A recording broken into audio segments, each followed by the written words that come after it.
കൂട്ടുകാരെ കേട്ടിടാം നന്മയാം വാക്കുകൾ, ചേർന്നിരിക്കാം കൂട്ടുകൂടാം നന്മ തൻ വഴികളിൽ. തേൻമൊഴികൾ കേട്ടിടാം നന്മകൾ പഠിച്ചിടാം. തേൻമൊഴി നന്മയുടെ വഴി. ബിസ്മില്ലാ, അൽഹംദുലില്ലാ. ഏറെ സ്നേഹം നിറഞ്ഞ കൂട്ടുകാരെ, കൂട്ടുകാരികളെ, അസ്സലാമു അലൈക്കും വറഹ്മത്തുള്ളാഹി വബറകാത്ത്. മനുഷ്യനെ വഴിതെറ്റിക്കാൻ പ്രതിജ്ഞയെടുത്തവനാണല്ലോ പിശാച്.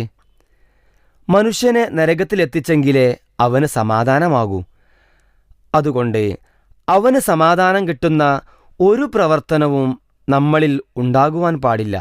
കാരണം പിശാച് നമ്മുടെ ശത്രുവാണ്.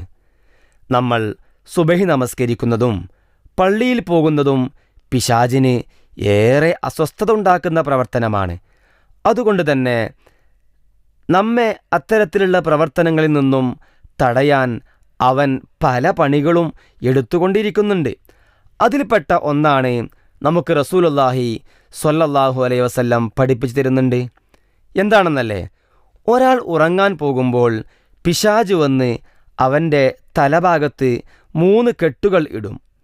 ഓരോ കെട്ട് ഇടുമ്പോഴും പിശാച് പറയും, നീ ദീർഘമായി ഉറങ്ങിക്കൊള്ളുക. അതായത് സുബഹിക്കൊന്നും എഴുന്നേൽക്കാതെ അധിക സമയം നീ ദീർഘമായി ഉറങ്ങിക്കൊള്ളുക. എന്നാൽ ഈ കെട്ട് പൊട്ടിക്കാൻ ഒരു മാർഗമുണ്ട്.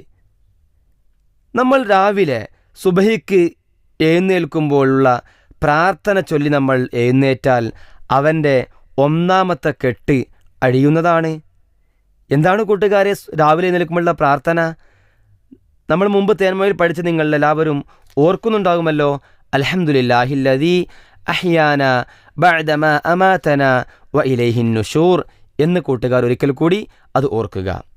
അങ്ങനെ അവൻ വുളു എടുത്തു കഴിഞ്ഞാൽ അവൻ്റെ 2ാമത്തെ കെട്ടും അഴിയും. പിന്നെ സുബഹി നമസ്കരിച്ചാൽ പിശാചിൻ്റെ 3ാമത്തെ കെട്ടും അഴിയും. അങ്ങനെ അവൻ ഉന്മേഷമുള്ളവനും നല്ല മനസ്സുമായി ആ ദിവസത്തിലേക്ക് പ്രവേശിക്കും. സ്കൂളിൽ പോകാനും മദ്രസയിൽ പോകാനും നമസ്കരിക്കാനും ഖുർആൻ പാരായണം ചെയ്യാനുമൊക്കെ നല്ല ഉന്മേഷവും താൽപ്പര്യവും ഉണ്ടാകും. എന്നാൽ സുബഹിക്ക് എണീക്കാതെ ഉറങ്ങുന്നവരുടെ അവസ്ഥ എന്തായിരിക്കും കൂട്ടുകാരെ? അവർ ആ ദിവസം മുഴുവൻ പിശാചിൻ്റെ പിടുത്തത്തിലായിരിക്കുമെന്നാണ് നബി സല്ലല്ലാഹു അലൈഹി വസല്ലമ ഈയൊരു വിഷയത്തിലൂടെ നമ്മെ പഠിപ്പിക്കുന്നത്.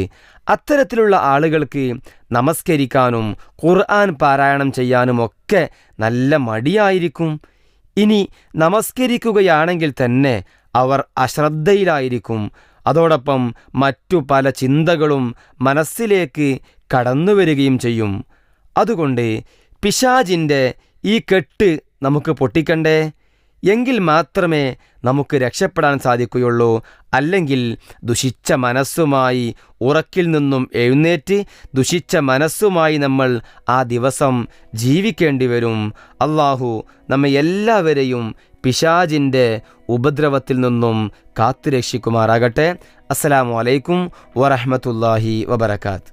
മത്തുവൂറും തേൻമൊഴി അലിവിൻ്റെ നേർവഴി, അതിരില്ല സന്തോഷത്തിൻ അറിവേകും തേൻമൊഴി.